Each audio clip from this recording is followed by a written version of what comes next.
नमस्कार दोस्तों, स्वागत है आपका अपने YouTube channel Veenu education point में। दोस्तों आज के इस वीडियो में हम लोग पढ़ेंगे यहाँ पे मिशन वर्दी बैच के तहत 7वां क्लास। ठीक है, 7वां क्लास ये जीएस प्रैक्टिस का रहेगा और ये डेली सुबह में आपको 8 बजे क्लास आता है। और टारगेट सेट किए हुए हैं यहाँ पे कि 2025 में जो ये मिशन वर्दी बैच आया इसके तहत दोस्तों सिलेक्शन लेना है। ठीक है, यानी कि अब की बार किसी भी तरह चाहे जितना पढ़ाना पड़े, जो चीज़ पढ़ाना पड़े, सारा चीज़ पढ़ा के आपको जो है वर्दी तक पहुँचाएंगे। ठीक है, और ये पूर्णतः न्यू सिलेबस के आधार पे और एनसीईआरटी और एससीईआरटी पैटर्न को फॉलो करके सारे क्वेश्चन को यहाँ पे सेट किया गया। ठीक है, तो ध्यानपूर्वक सभी लोग शुरू से लेकर लास्ट तक इस वीडियो को जरूर देखेंगे और यहाँ से क्वेश्चन सबको नोट भी करेंगे जो क्वेश्चन आपको नहीं आता है। ठीक है, तो चलिए इस वीडियो को शुरू करते हैं। वीडियो शुरू करने से पहले दोस्तों अगर आप इस चैनल पर नए हैं तो चैनल को जरूर सब्सक्राइब कर लेना और इस वीडियो को दोस्तों के साथ शेयर कर देना। और ध्यान रखेंगे अगर इसका पीडीएफ चाहिए तो पीडीएफ मिल जाएगा टेलीग्राम चैनल पे। टेलीग्राम ज्वाइन करके आप पीडीएफ भी प्राप्त कर सकते हैं, जिसका लिंक मिल जाएगा आपको इसी वीडियो के डिस्क्रिप्शन बॉक्स में। ये वीडियो लास्ट में बताएंगे कि आप लोगों को कैसा लगा, कमेंट करके जरूर बताएंगे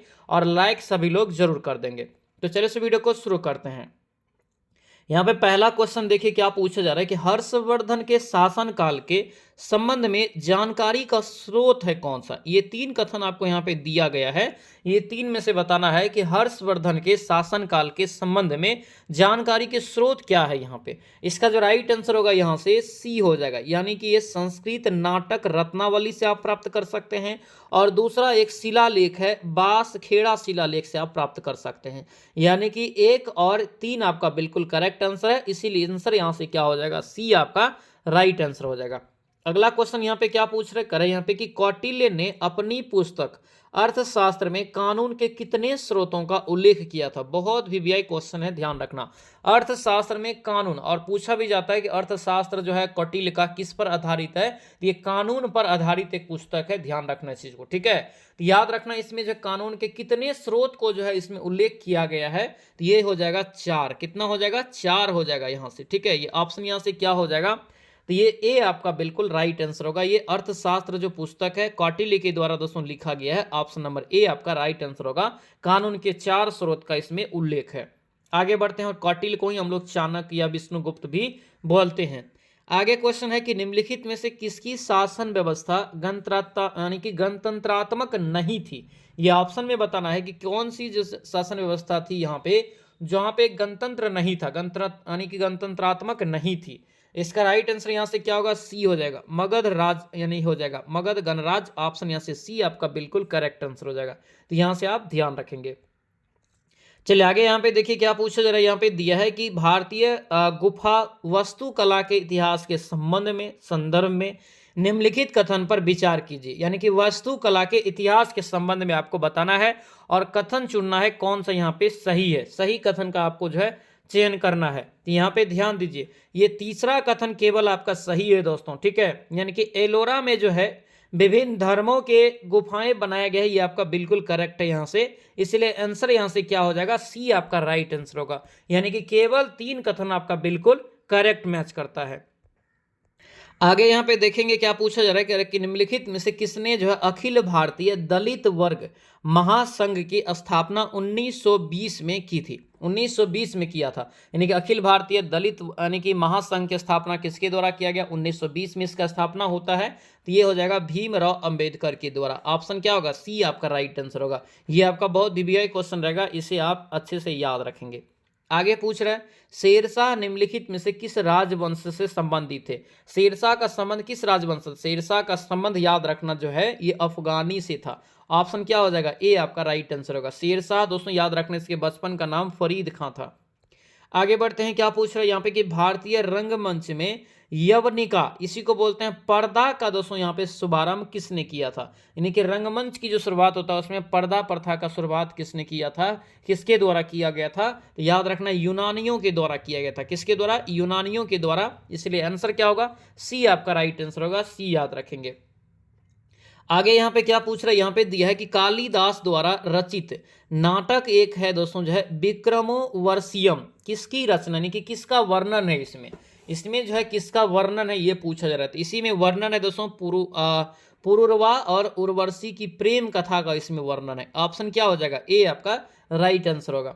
चलिए नेक्स्ट क्वेश्चन यहाँ पे देखेंगे, क्या पूछ रहे हैं, निम्नलिखित में से किसका संबंध जयप्रकाश नारायण से संबंधित नहीं है। ध्यान दीजिए यहाँ पे नहीं है का बात यहाँ पे कर रहा है, और नीचे देखिए कथन नीचे में दिया है, ABCD करके ऑप्शन जो दिया है नीचे में दिया है, और इस प्रकार से आप गलत भी कभी कभी कर देते हैं, इसलिए पूरा क्वेश्चन को अच्छे से देखना जरूरी है। तो सभी को पता है कि जयप्रकाश नारायण का संबंध संपूर्ण क्रांति से है, धर्म संसद से नहीं होगा, शुद्धि आंदोलन से भी नहीं होगा, गणेश उत्सव से भी नहीं होगा, यानी कि नहीं यहाँ पे पूछा जा रहा था, नहीं यहाँ पे, तो BCD नहीं होगा, ऑप्शन नंबर ए आपका जो है इसका करेक्ट आंसर होगा। केवल एक यहाँ पे इसका संबंध रखता है, संपूर्ण क्रांति का संबंध जयप्रकाश नारायण से है, और जयप्रकाश नारायण को हम लोग लोकनायक से नाम से जानते हैं, और लोकनायक के नाम से जयप्रकाश नारायण, लेकिन जननायक अगर पूछे, कहे कि थोड़ा सा ही अंतर है, जननायक तो अगर याद रखना जननायक हो जाएगा कर्पूरी ठाकुर। आगे पूछ रहे हैं यहाँ पे कि महात्मा गांधी द्वारा 1918 में खेरा के जिले के यहाँ पे करे किसान के लिए सत्याग्रह आयोजन का किया गया था, इस सत्याग्रह की प्रमुख मांग क्या थी। ये जो सत्याग्रह हुआ था इसमें जो है प्रमुख मांग क्या थी ये पूछा जा रहा है। इसका राइट आंसर यहाँ से क्या होगा, 10 का यहाँ से तो सी हो जाएगा, राजस्व संग्रह में छूट चाहते थे वो लोग, ठीक है, ये ऑप्शन क्या होगा, सी आपका राइट आंसर हो जाएगा। आगे बढ़िए, क्या पूछ रहे हैं, निम्नलिखित में से करें कि किसने स्वदेश बांधव समिति का गठन किया। इंपॉर्टेंट क्वेश्चन, VVI क्वेश्चन, ठीक है, स्वदेश बांधव का गठन जो है, स्वदेश बांधव समिति का गठन जो है किसने किया था, तो याद रखेंगे इसका राइट आंसर हो जाएगा अश्वनी कुमार, अश्वनी कुमार जो है दत्त हो जाएगा, अश्वनी कुमार दत्त हो जाएगा, ऑप्शन यहाँ से सी आपका बिल्कुल करेक्ट आंसर होगा। स्वदेश बांधव जो है समिति गठन अश्वनी यहाँ पे जो है, अश्वनी यहाँ पे जो है कुमार दत्त ने किया था। चलिए आगे बढ़िए, क्या पूछ रहा है, यहाँ पे दिया है कि हम जो है महारानी और सिर्फ महारानी का की रैयत होना चाहते हैं। बहुत इंपॉर्टेंट है ये कथन के बारे में यहाँ पे है कि हम महारानी और सिर्फ महारानी की रैयत होना चाहते हैं, यह किस विद्रोह से संबंधित है, यह किस विद्रोह से संबंधित है, तो ये पवना विद्रोह से संबंधित है, ऑप्शन नंबर सी आपका बिल्कुल करेक्ट आंसर हो जाएगा, याद रखेंगे। नेक्स्ट क्वेश्चन यहाँ पे है वाकाटक वंश है, क्या है यहाँ पे, वाकाटक वंश के कार्य यहाँ पे कि शासक ने, यानी कि किस शासक ने 4 अश्वमेध यज्ञ, 1 वाजपेयी यज्ञ और अन्य वैदिक यज्ञों का अनुष्ठान किया था। इंपॉर्टेंट रहेगा, इसको VVI मान लेना, ठीक है, इंपॉर्टेंट है ये। इसका यहाँ से करेक्ट आंसर क्या हो जाएगा 13 का, तो ये हो जाएगा परवरसेन प्रथम हो जाएगा, क्या होगा, परवरसेन प्रथम, ऑप्शन यहाँ से ए आपका करेक्ट आंसर होगा। आगे बढ़िए, क्या पूछ रहे हैं, सचिंद्रनाथ सन्याल, क्या है, सचिंद्रनाथ सन्याल द्वारा किस स्थान पर अनुशीलन समिति की स्थापना 1913 में किया गया था। इंपॉर्टेंट है यहाँ पे ध्यान देना, अनुशीलन समिति की स्थापना जब 1913 की बात आ जाए तब याद रखेंगे पटना में हो जाएगा, जो सचिंद्रनाथ सन्याल के द्वारा किया गया था, जब 1913 दे दे तब, ठीक है, आंसर क्या हो जाएगा, सी आपका करेक्ट आंसर होगा। आगे बढ़िए, क्या पूछ रहे हैं, निम्नलिखित में से कौन सा जो है कृषि मूल्य नीति से संबंधित नहीं है, कृषि मूल्य नीति से संबंधित नहीं है यहाँ पे पूछा जा रहा है, तो 15 का राइट आंसर यहाँ से क्या हो जाएगा, तो लाइसेंस प्रणाली हो जाएगा, क्या होगा ये, लाइसेंस प्रणाली, ऑप्शन नंबर डी आपका बिल्कुल करेक्ट आंसर हो जाएगा। आगे बढ़ते हैं, यहाँ पे क्या पूछ रहे करें, यहाँ पे कि धनंजय, क्या यहाँ पे है, धनंजय यहाँ पे यशवंत चंद्रचूड़ जो है भारत के जो है 10वें नंबर के मुख्य न्यायाधीश है। मतलब क्या, यानी कि अभी तो थे हो जाएगा क्योंकि हट गया है, अभी आपको संजय को बनाया गया है, संजीव खन्ना को बनाया गया है, तो ये दोस्तों यहाँ पे जो है यानी कि YV चंद्रचूड़ यही थे, YV चंद्रचूड़, तो ये जो दोस्तों क्रम में थे, ये क्रम याद रखना, कभी कभी एग्जाम में पूछ देता था, ये 50वें थे, ऑप्शन यहाँ से डी आपका राइट आंसर होगा। आगे बढ़िए, क्या पूछ रहे हैं, कह रहे हैं यहाँ पे कि NSG किस केंद्रीय मंत्रालय के अंतर्गत एक विशेष बल है, यानी कि विशेष भारतीय बल है। NSG जो आपका होता है राष्ट्रीय सुरक्षा गार्ड, ये इसका नाम है। इसका करेक्ट आंसर क्या हो जाएगा, तो गृह मंत्रालय यानी कि होम मिनिस्ट्री हो जाएगा, ऑप्शन यहाँ से बी आपका राइट आंसर हो जाएगा। आगे बढ़िए, यहाँ पे क्या दिया है कि अनुच्छेद 368 में निर्धारित जो दोस्तों संविधान संशोधन का प्रक्रिया है के संबंध में विचार कीजिए, और 4 कथन यहाँ पे आपको दिया हुआ है, 4 कथन, और इसमें से छांटना क्या है, तो गलत कथन को आपको छांटना है, गलत कथन को आपको यहाँ पे जो है छांटना है, तो गलत आपका हो जाएगा 2 और 4, यानी कि 2, 4 विधेयक केवल एक मंत्री द्वारा पेश किया जाएगा, जो कि गलत है। उसके बाद जो है राज्य विधानमंडल द्वारा अनुसमर्थन की आवश्यकता नहीं होती, जो कि ये भी गलत है यहाँ से। लेकिन यहाँ से याद रखेंगे संविधान में संशोधन केवल संसद के सदन यानी किसी भी सदन के द्वारा किया जा सकता है, यानी कि राज्यसभा और लोकसभा किसी भी सदन के द्वारा किया जा सकता है। उसके बाद विधेयक को पेश करने के लिए राष्ट्रपति से पूर्व अनुमति की आवश्यकता नहीं होती, ये आपका बिल्कुल सही है। 1-3 सही है, 2-4 गलत है, ऑप्शन डी हो जाएगा। आगे बढ़िए, क्या पूछ रहे हैं, और संविधान संशोधन की प्रक्रिया दक्षिण अफ्रीका के संविधान से लिया है, ये भी ध्यान रखना। आगे यहाँ पे करें कि राष्ट्रपति अनुसूचित जनजाति आयोग के अध्यक्ष और उपाध्यक्ष के अतिरिक्त करें यहाँ पे कि सदस्यों की कुल संख्या कितनी होती है। तो याद रखेंगे इसका राइट आंसर सी हो जाएगा, 3 होता है टोटल, कितना 3 हो जाएगा। आगे बढ़िए, क्या पूछ रहे हैं, भारत के नियंत्रक एवं महालेखा परीक्षक के अधिकतम कितने वर्ष के लिए अपने पद धारण कर सकते हैं, यानी कि एक इसका जो नियुक्ति करते हैं राष्ट्रपति करते हैं, इसका नियुक्ति कितने वर्ष के लिए किया जाता है। तो इसका नियुक्ति याद रखेंगे 6 वर्ष के लिए किया जाता है। कितने वर्ष के लिए, 6 वर्ष के लिए, ऑप्शन सी हो जाएगा।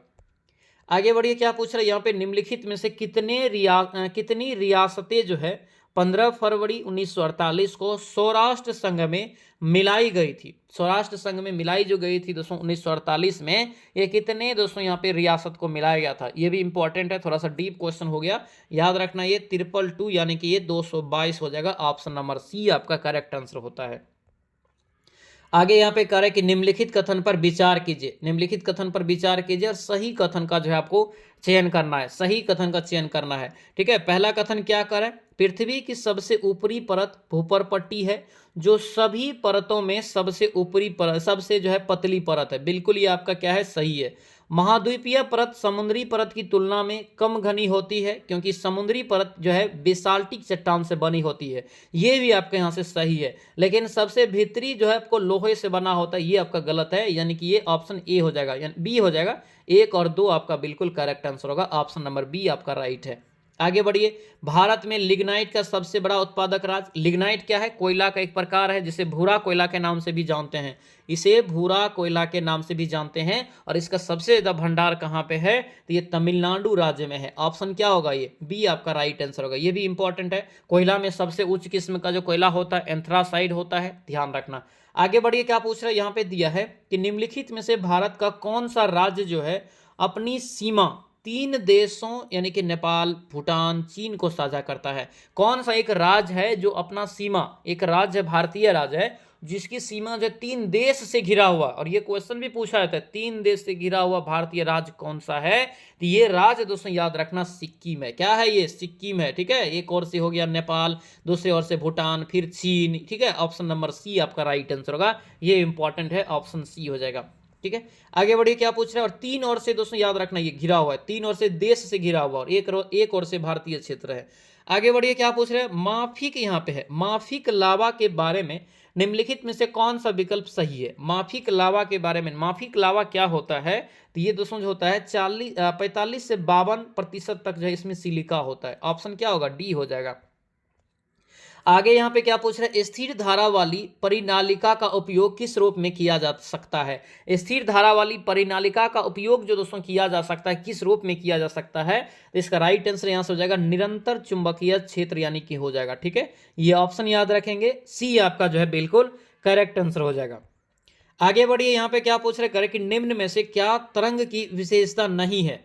तरंग की विशेषता यहाँ पे दोस्तों कह रहा है कि कौन सा नहीं है, तो माध्यम जो है एक तरंग की विशेषता नहीं है। बाकी निर्भरता जो बात करेंगे तो तरंगदैर्घ्य पे करता है, उसके बाद जो आवृत्ति पे करेगा, आयाम पे करेगा, लेकिन तरंग की विशेषता माध्यम नहीं है। ठीक है, ये ऑप्शन डी आपका जो है गलत हो जाएगा।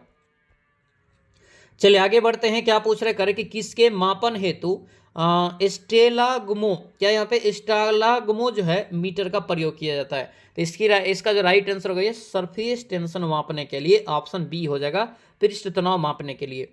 न्यूटन प्रति मीटर इसका जो है एसआई मात्रक होता है, ये भी ध्यान रखेंगे। संतुलित रासायनिक समीकरण पर ध्यान दीजिए, ये समीकरण आपको संतुलित किया हुआ है, इस पर ध्यान देना है। समीकरण के संबंध में निम्नलिखित कथन में से सार्थक आपको चुनना है, सार्थक कथन का चयन करना है। तो ये जो कथन है ये सी हो जाएगा। अभिक्रिया में CO की जो है O2 के साथ 2:1 मोल अनुपात में अभिक्रिया हो रहा है। ऑप्शन क्या हो जाएगा, सी आपका राइट आंसर होगा। ठीक है, CO और O2 के साथ, देखिए CO में आपका 2 है यहाँ पे अणु, और इधर आपका है कितना, तो 1 है यहाँ पे। ठीक है, आगे बढ़ते हैं, यहाँ पे क्या पूछ रहे हैं, यहाँ पे दिया है कि उत्कृष्ट धातु को दोस्तों घोलने के लिए निम्नलिखित में से किसका प्रयोग किया जाता है। उत्कृष्ट धातु क्या होता है, जैसे सोना चांदी हो गया, तांबा हो गया, जो अब विशेष प्रकार का हो गया, ठीक है, आभूषण के रूप में भी जानते हैं इसको। तो ये उत्कृष्ट धातु को जब घोलते हैं, सुने भी होंगे, जब दोस्तों कलर डिफरेंट हो जाता है तो सोना चांदी को हम लोग जो है एक्वारेजिया में उसको कलर में फिर से घोल करके लाते हैं, यानी कि ये एक्वारेजिया हो जाएगा। ऑप्शन क्या हो जाएगा, डी आपका करेक्ट आंसर हो जाएगा। शेविंग क्रीम क्या है, यहाँ पे शेविंग क्रीम की दोस्तों करें कि मृदुता जो है किसके द्वारा संवर्धित की जाती है। शेविंग क्रीम में यहाँ पे पूछा जा रहा था, ये राइट आंसर क्या हो जाएगा, पोटेशियम कार्बोनेट हो जाएगा। ऑप्शन क्या होगा, बी आपका करेक्ट आंसर होगा। क्या पूछ रहे हैं नेक्स्ट क्वेश्चन यहाँ पे, फिलासफोर्स वूल, फिलासफोर्स वूल है यहाँ पे, यानी कि यशद पुष्प इसी को बोलते हैं, क्या बोलते हैं, यशद पुष्प के नाम से भी इसे जानते हैं। तो रासायनिक दृष्टि से ये क्या होता है, यानी किसे कहते हैं, ये दोस्तों याद रखना इंपॉर्टेंट है। ये हो जाएगा जिंक ऑक्साइड को यशद पुष्प के नाम से भी जानते हैं। ऑप्शन नंबर ए हो जाएगा, ठीक है, ZnO इसका फॉर्मूला होता है, ठीक है। चलिए अगला क्वेश्चन यहाँ पे देखिए क्या पूछ रहे हैं, एक पूर्ण यहाँ पे जो है कार्डियक चक्र में कितना समय लगता है। कार्डियक चक्र में जो है एक पूर्ण कार्डियक चक्र में कितना समय लगता है। तो इसमें दोस्तों टोटल समय जो लगेगा 0.8 सेकंड लगेगा, 0.8 सेकंड, ऑप्शन डी हो जाएगा। आगे यहाँ पे देखेंगे क्या पूछ रहे हैं, निम्नलिखित में से कौन सा रोग जो है एक व्यक्ति से दूसरे व्यक्ति में प्रसारित नहीं होता है, ठीक है, एक व्यक्ति से दूसरे व्यक्ति में प्रसारित नहीं होता है। तो एड्स के बारे में सभी लोग जानते हैं कि होता है, ठीक है, ये तो आपका होता ही होता है। सिरोसिस आपका नहीं होता है, ठीक है, सिरोसिस बीमारी आपको नहीं होता है। बाकी सिफिलिस भी होता है और हेपेटाइटिस बी भी आपका होता है, एक व्यक्ति से दूसरे व्यक्ति में प्रसारित होता है, बाकी ये सिरोसिस नहीं होता है। आगे बढ़िए, क्या पूछ रहा है, यहाँ पे दिया है कि किस विटामिन को जो है फोलिक एसिड के रूप में जाना जाता है। फोलिक एसिड दोस्तों ये इंपॉर्टेंट है, ठीक है, फोलिक एसिड के रूप में जो जानते हैं, किस विटामिन को जानते हैं, तो याद रखना है विटामिन B9 को जानते हैं, ठीक है, विटामिन B9 को। जब आप दोस्तों जब फैमिली प्लान करते हैं तो उससे पहले भी अगर सलाह लेंगे तो डॉक्टर से, तो उस समय भी ये फोलिक एसिड दिया जाता है खाने के लिए। ये आंसर क्या होगा, यहाँ से डी आपका करेक्ट आंसर हो जाएगा। चलिए आगे बढ़िए, क्या पूछ रहे हैं यहाँ पे कि किस प्रक्रिया में जो है बिना निषेचन के एक फल का विकास होता है, यानी कि किस प्रक्रिया में बिना निषेचन के एक फल का विकास यहाँ पे होता है। 36 का राइट आंसर देखेंगे तो ये हो जाएगा पेर्थेनोकार्पी हो जाएगा। क्या हो गया, पेर्थेनोकार्पी, ऑप्शन यहाँ से ए बिल्कुल करेक्ट आंसर होगा। आगे बढ़िए, क्या पूछ रहा है, आंखों में प्रवेश करने वाले प्रकाश की मात्रा को कौन नियंत्रित करता है। जब देखते हैं दोस्तों आंख पे जब प्रकाश पड़ता है तो कोई तो नियंत्रित, डायरेक्ट अगर आंख पे जाएगा रोशनी तो आंख तो प्रभाव पड़ेगा, लेकिन उसे नियंत्रित करके तब अंदर जाता है। तो इसको जो नियंत्रित करने का काम करता है कौन करता है, तो याद रखना पुतली करता है, ठीक है, ऑप्शन यहाँ से डी आपका करेक्ट आंसर हो जाएगा। आंख में दोस्तों याद रखना, जब कहते हैं कि दोस्तों नेत्रदान करना चाहिए, नेत्रदान करता है तो उसमें जो है कॉर्निया की दान किया जाता है, कॉर्निया की, ठीक है। किस शैवाल को ग्रीन मोल्ड के नाम से जाना जाता है, किस शैवाल को ग्रीन मोल्ड के नाम से जाना जाता है। 38 का राइट आंसर हो जाएगा यहाँ से पेंसिलियम हो जाएगा। क्या हो गया, पेंसिलियम, ऑप्शन यहाँ से डी बिल्कुल राइट आंसर होगा, पेंसिलियम यहाँ से ध्यान रखेंगे। आगे बढ़ते, क्या पूछ रहे हैं, एमडीटी का उपयोग जो है किस रोग के उपचार में किया जाता है, किस रोग के उपचार में दोस्तों किया जाता है। एमडीटी का उपयोग किस रोग के उपचार में किया जाता है, तो इसका राइट आंसर हो जाएगा कुष्ठ रोग में। किसमें, कुष्ठ रोग में, ऑप्शन यहाँ से सी क्या हो जाएगा, राइट आंसर होगा। तो यही सब क्वेश्चन थोड़ा कंफ्यूजन हो जाता है, तो याद रखेंगे। दोस्तों आपसे रिक्वेस्ट है, अगर आप इस चैनल पर नए हैं तो चैनल को जरूर सब्सक्राइब कर लीजिए और इस वीडियो को दोस्तों के साथ शेयर भी कर दीजिए और लाइक इस वीडियो कर दीजिए। और कैसा लग रहा वीडियो ये कमेंट करके आप जरूर बताइएगा, ठीक है। और डेली आपको ये क्लास 8 बजे आता है और ये मिशन वर्दी बैच आपका शुरू हो गया है 2025 में, और टारगेट लेके चले हैं, जब नया वैकेंसी आने वाला है तो उसमें हम लोगों को सिलेक्शन लेना है और ये एग्जाम तक चलेगा। जब नया वैकेंसी आएगा तो उसका एग्जाम होगा, तब तक ये बैच आपका मिशन वर्दी बैच 2025 चलते रहेगा, ठीक है। आगे बढ़िए, प्रकाश संश्लेषण की उच्च दर के लिए प्रकाश का जो है निम्नलिखित में से कौन सा रंग अधिक क्रियाशील है, अधिक क्रियाशील होता है प्रकाश संश्लेषण के दौरान, ठीक है। इसका राइट आंसर क्या हो जाएगा, तो ये लाल रंग होता है, ठीक है। प्रकाश संश्लेषण में सबसे जो उच्च दर होता है लाल रंग का होता है, ठीक है, ऑप्शन यहां से ए हो जाएगा। अगला क्वेश्चन यहाँ पे क्या कर रहा है कि केंद्रीय नियोजित अर्थव्यवस्था में साधनों का कर यहाँ पे कि विनिधान निम्नलिखित में से किसके द्वारा किया जाता है। विनिधान जो किया जाता है किसके द्वारा किया जाता है, तो इसका करेक्ट आंसर क्या हो जाएगा, तो सरकार और कीमत तंत्र दोनों के द्वारा। ऑप्शन क्या होगा, ये डी आपका जो है राइट आंसर हो जाएगा। आगे बढ़ते हैं, क्या पूछ रहे हैं, भारत में छिपी हुई बेरोजगारी के मुख्य लक्ष्य का मुख्यतः क्या है। छिपी हुई बेरोजगारी का जो मुख्य लक्ष्य है ये क्या है, 42 का ये क्वेश्चन पूछ रहा है। इसका राइट आंसर याद रखना प्राथमिक क्षेत्र हो जाएगा, प्राथमिक क्षेत्र का हो जाएगा, ऑप्शन क्या हो जाएगा, ये ए आपका दोस्तों करेक्ट आंसर हो जाएगा, ए यहां से ध्यान रखेंगे। अगला क्वेश्चन यहाँ पे देखेंगे, क्या पूछ रहा है, यहाँ पे दिया कि वायुमंडल की किस परत में तापमान की दो विपरीत जो है उपनतियां यानी कि ऊंचाई के साथ वृद्धि के पश्चात ह्रास मिलती है, क्या मिलती है, ह्रास मिलती है। तो 43 का यहाँ से राइट आंसर क्या हो जाएगा, तो ये मध्य मंडल हो जाएगा, ऑप्शन क्या होगा, ये बी आपका करेक्ट आंसर हो जाएगा।